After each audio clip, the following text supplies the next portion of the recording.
February 13 kasama ang resibo, tinungo ng mga otoridad ng isang palengke. Dito raw naglalagi ang pang-apat sa anim na suspect na si Ralph.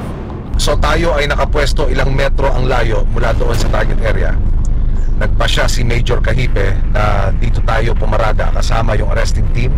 Cited na yung subject pero may inaantay pang mga palatandaan ang CIDG. Palagay mo, Major, hindi kaya pumalagyan o... Tinitrip natin na pwede siyang lumaban o at may baril din siya kasi nga siya yung mismong pumatay ang sinasabi ng mga kasama niya. Maya-maya pa, tumimbre na ang mga asset na it's go time! Baba! Pakikialam ha? Pakikialam. Nakakalang! Nakakalang!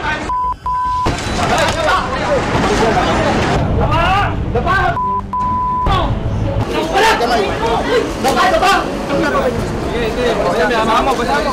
Inaaresto kita sa bisa ng warrant of arrest sa kasong kidnapping with homicide. May karapatan kang manahimik kung magsawalang kibok. Back to office tayo para rin umusad na itong kaso at magkaroon na ng hustisya para sa pamilya nitong mga victim. Pinakita mo sa akin yung cellphone, mayat na, nagme-message sa iyo yung kaanak ha. Mabilisan ang pagdala ng suspect sa CIDG Rizal. Sa panayam ng resibo sa suspect na si Ralph, aba, walang alinlangan niyang kilanta ang pangalan ni Jean. Siya talagang mastermind po. Pumunta sila sa bahay. Sabihin, may lupa doon sila sa bundok, magtatabas daw kami. Opo. Yun pala, sinurbe nila yung kung saan nila itatapon yung tao. Bali, ang nahuli natin ay 4 na. Meron pang 2 pero hindi na siya naisama doon sa kaso.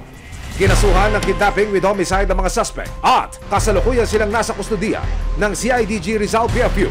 Kung mapatunayang may sala, naharap ang mga suspect sa reklusyon perpetua o habang buhay na pagkakakulong. Dahil sa nangyaring krimen, sukdulan daw ang galit ni Irene sa kanilang magulang. Hindi ko na po talaga siya nakikita as my mother. Ang mensahe naman ni Irene sa kanyang namayapang ama. Kung naririnig man ako ni Papa ngayon, magiging matatag at matapang ako. Kagaya ng mga tinuturo mo sa akin. Resibo, walang lusot ang may atraso.